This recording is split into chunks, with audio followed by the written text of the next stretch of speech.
గ్రామ పంచాయతీ ఎన్నికల నేపథ్యంలో ప్రతి గ్రామంలో ఎన్నికల వాతావరణం నెలకొంది. కొన్ని గ్రామాల్లో ఏకగ్రీవం, మరికొన్ని గ్రామాల్లో ఎంతమంది బెదిరించినా భయాంభ్రాంతులకు గురి చేసినా వెనకడుగు వేయలేని మహిళ. నాగర్ కర్నూలు జిల్లా నాగర్ కర్నూలు మండలం గగ్గలపల్లి గ్రామంలో బీజేపీ పార్టీలో మోడీ ఆశయాలు నచ్చి ఒక నిరుద్యోగి చదువుకున్న మహిళ గోరెంట్ల సునీత అనే మహిళని బీజేపీ పార్టీ సర్పంచ్ అభ్యర్థిగా బలపరచడం జరిగింది. అధికార మదంతో కొంతమంది బెదిరింపులకు గురి చేసినా ఎదుర్కొని బరిలోకి నిలిచింది. యువత ఉద్యోగాల కోసం తాను ఈ అవినీతి పాలనను చెండాడాలని, తాను సర్పంచ్ అభ్యర్థిగా నిలిచానని, ప్రతి ఒక్కరూ ఓటేసి గెలిపించగలరని ఆమె మీడియా ముఖంగా వాపోయారు.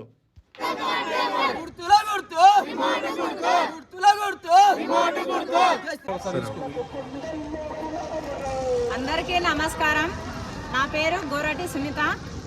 మాది గగ్గలపల్లి గ్రామం. నేను సర్పంచ్ అభ్యర్థిగా పోటీ చేస్తున్నాను. నేను బీజేపీ పార్టీ నుంచి నిలబడడం జరిగింది. నాది గుర్తు టీవీ రిమోట్ గుర్తు వచ్చింది. పోలింగ్ తేదీ 14/12/2025. నేను ఇందులోకి రావడానికి ముఖ్య కారణం నరేంద్ర మోడీ సార్ గారి ఆశయాలు, నాకు ఆయన చేసినటువంటి పనులు, వాటికి అన్నిటికీ నేను ప్రసన్నురాలై ఇందులోకి రావడం జరిగింది. చదువుకున్న యువతని మేల్కొల్పాలి. చదువుకున్న యువతకి పనులు లేక ఊరికే ఉండడం జరుగుతుంది. కాబట్టి కొన్ని వాళ్ళకు స్కిల్ డెవలప్మెంట్ ఇచ్చి వాళ్ళు మరింత ముందుకు తీసుకెళ్ళాలని మేము కోరుకుంటున్నాము. సర్పంచులు ఉన్నారు, ఆల్రెడీ చదువుకున్న వాళ్ళు సర్పంచులు అయ్యారు. అందులో భాగంగా ఫస్ట్ కోమటి వెంకయ్య గారు, గడ్డంపల్లి సురేందర్ రెడ్డి గారు, దొడ్ల నారాయణ రెడ్డి గారు, దాసరి చెన్నయ్య మా మామగారు, నెక్స్ట్ దొడ్ల ఇందుమతి గారు, కోల్దస్ రామన్న గారు, గడ్డంపల్లి భార్గవ్యక్క గారు, వీరందరూ సర్పంచ్గా చేశారు. మన ప్రియతమ నాయకుడు అయినటువంటి సత్యనారాయణ రెడ్డి సార్ గారు రీసెంట్గా స్వర్గస్థులైనారు. వీరందరూ ఎటువంటి సంపాదన అనేది లేదు. అంటే ఈ సర్పంచ్ పదవిలో ఎలాంటి సంపాదన చేసుకోకుండా అందరికీ గ్రామానికి మంచి చేయడం జరిగింది. వారి ఆదర్శం మేరకు నేను కూడా ఇలాంటి మన గ్రామానికి మరిన్ని పనులు చేకూరాలని ఆదర్శంతో నేను కూడా ముందుకు రావడం జరిగింది. వీళ్ళే నాకు ఆదర్శం అనేది నేను ఖచ్చితంగా నేను చెప్పగలుగుతాను మనస్ఫూర్తిగా. ఎలాంటి భయం లేకుండా, ఒక మహిళ అని భయపడేది ఏం లేదు. పెద్దల సలహాలు అన్నీ తీసుకుంటూ మరింత ముందుకు తీసుకెళ్తాను.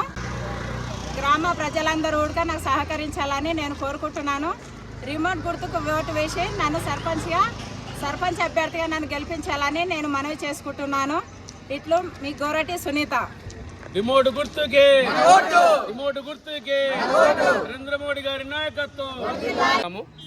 గగ్గలపల్లి గ్రామం. నేను మాజీ సర్పంచ్ని, భాజపాలో జిల్లా నాయకుడిని. మా గగ్గలపల్లి గ్రామం నాగర్ జిల్లా. మా యొక్క బీజేపీ అభ్యర్థి గోరటి సునీత గారు. ఈమె మహిళా ఎస్సీ వచ్చింది. ముఖ్యంగా మేము సంతోషించే విషయం ఏంటంటే, నరేంద్ర మోడీ గారు కలగన్నటువంటి రాజ్యం, అంబేద్కర్ గారు కలగనటువంటి రాజ్యం, ఎవరైతే ఈ ప్రపంచంలో చదువుకొని ముందుకు వెళ్తేనే వారికి స్థితిగతులు ఉంటాయి, వారి యొక్క డెవలప్మెంట్ చూసుకుంటారు. ఆ స్కిల్ డెవలప్మెంట్ కానీ, దేశాభివృద్ధి కానీ, గ్రామాభివృద్ధి కానీ చూసుకుంటారని ఎక్కడైతే అన్నారో, రాజ్యాంగం రాశారో, అదేవిధంగా గగ్గలపల్లి గ్రామంలో ఇప్పుడు ఇన్ని సంవత్సరాల తర్వాత మా ఊరికి ఒక ఎస్సీ మహిళకు వచ్చింది. మొదటిసారిగా గగ్గలపల్లి గ్రామంలో ఎస్సీ మహిళకు వచ్చింది. అందులో చదువుకున్న అమ్మాయింది. ఇంతకుముందు సుగుణమ్మ గారు చెప్పినట్టుగా వెంకయ్య గారి నుంచి ఇప్పటి వరకు మా ఊర్లో 7 మంది సర్పంచులు. అందులో చదువుకున్న వాళ్ళందరూ ఎవరికి ఒక్క రూపాయి సంపాదించుకోలేదు. ఈ అమ్మాయి ఉడకంగా ఖచ్చితంగా ఈ గ్రామానికి మంచి చేయాలని ఉద్దేశంతో వచ్చింది. ముఖ్యంగా మేము చెప్పే గ్రామంలో ఏంటంటే, ఇప్పుడున్నటువంటి ఇతర నిలబడేటువంటి సర్పంచ్ క్యాండిడేట్లు ఖచ్చితంగా ఎవరో చెప్తున్నా, భర్త చెప్తానో, ఇంకో లీడర్ చెప్తున్నా కావాలి. కానీ స్వచ్ఛంగా ఈఎంఐ ఇంకోటి కోరిక ఒకటి మమ్మల్ని పక్కన నిలబెట్టిన వారిని సపోర్ట్ చేసేవాళ్ళని. నేను గెలిచిన తర్వాత నా మీద మీరు ఒక్కటి ఉడకంగా సంజాయం చేయొద్దు, అధికారం చేయొద్దు. అలా అయితే నేను నిలబడి వస్తా. ఖచ్చితంగా నేను గెలిస్తే ఆ స్వచ్ఛమైన నిర్ణయాలు తీసుకుంటా. అందరి దగ్గర కూర్చొని, గ్రామ పెద్దలు వార్డు నెంబర్ దగ్గర కూర్చొని ఏ నిర్ణయం తీసుకున్నా అని నేనే తీసుకుంటా. కానీ నా మీద పెద్ద చెల్లిస్తే నడవదు. ఖచ్చితంగా నా సొంతంగా నేను అందరినీ డెవలప్మెంట్ చేయని చూస్తా అని చెప్పింది కాబట్టి వచ్చినాం. ఎందుకు జరిగిందంటే, ముఖ్యంగా మేము అడిగినాం. నరేంద్ర మోడీ గారు ప్రపంచంలో మొదటి స్థానంలో ఉన్న వ్యక్తి. ఆయన ఆదర్శాలు, ఆయన చేసే డెవలప్మెంట్ పనుల గురంగానే నేను పార్టీ జాయిన్ కావడం జరిగింది. ఈమెకు ఆదర్శంగా మేమేమనుకుంటున్నాం, పెద్ద మెజార్టీ తోటి గెలుస్తాం అనుకుంటున్నాం. గ్రామ ప్రజలుగా 1కి 3 సార్లు ఆలోచించి ఈ యొక్క ఓటును వేయాలి. అదులుకంగా ఓటు మాది రిమోటు గుర్తు ఓటు పెద్ద మెజార్టీతో వేసి ప్రజలందరూ సహకరించాలి. అందరికీ అందుబాటులో ఉంటుందని కోరుకుంటున్నాము. జై శ్రీరామ్, జై తెలంగాణ. జై శ్రీరామ్. నా పేరు శశివర్ధన్ రెడ్డి. గగ్గలపల్లి గ్రామ పంచాయతీ ఎలక్షన్లు జరుగుతున్నాయి. 5 సంవత్సరాలకు ఒకసారి ఎలక్షన్లు జరుగుతాయి. అంటే మీరు వేసే ప్రతి ఓటు కూడా అమూల్యమైన ఓటు. అంటే కొన్ని విషయాలు గుర్తుంచుకోవాలి. ఒక వ్యక్తికి కాకుండా వ్యవస్థగా ఓటు వేసి గెలిపించుకొని గ్రామ అభివృద్ధి తోడ్పడాలని కోరుకుంటున్నాము. అయితే మనం రోజు చూసినట్లయితే ఎవరు రాజకీయం చేస్తున్నారు, పార్టీకి ఎవరు నిలబడ్డారు, వ్యక్తికి అధికారం ఇస్తున్నారా లేకపోతే వేరే వాళ్ళ అధికారం చేస్తున్నారా చూస్తే బీజేపీ తరఫున నిలబడ్డ వాళ్ళు గ్రామ పంచాయతీ ఎలక్షన్లో ఫస్ట్ వార్డు నుంచి 10వ వార్డు వరకు కూడా ప్రతి ఒక్కరు క్వశ్చన్ వేసి అధికారం గురించి మాట్లాడే వాళ్ళే ఉన్నారు. మిగతా పార్టీలో చూసుకుంటే ఎవరు క్వశ్చన్ అయ్యారు, ఎవరో చెప్పింది ఎవరో వింటారు, వాళ్ళు సప్లై చేయకుండా ఉంటారు. 5 ఏళ్ళ వరకు దమ్మిగానే ఉంటారు. వాళ్ళ అధికారం కూడా చేయరు. వాళ్ళు చెప్పింది పైన వాళ్ళు చెప్పింది నడుచుకుంటూ పోతారు. వాళ్ళు రావాలి, వాళ్ళు చెప్పాలి, వినాలి. ఇప్పుడు బీజేపీ సర్పంచ్ అభ్యర్థి అయితే ఆమెను క్వశ్చన్ వేయగలుగుతుంది, ఆమెనే మాట్లాడుతుంది, ఆమె డైరెక్ట్ అధికారం ఆమెనే చేస్తుంది. ఇక్కడ వేరే వాళ్ళకి ఎవరు కూడా తావులేదు. అంటే మనం ప్రతి వారం రోజులు కూడా చూస్తున్నాము.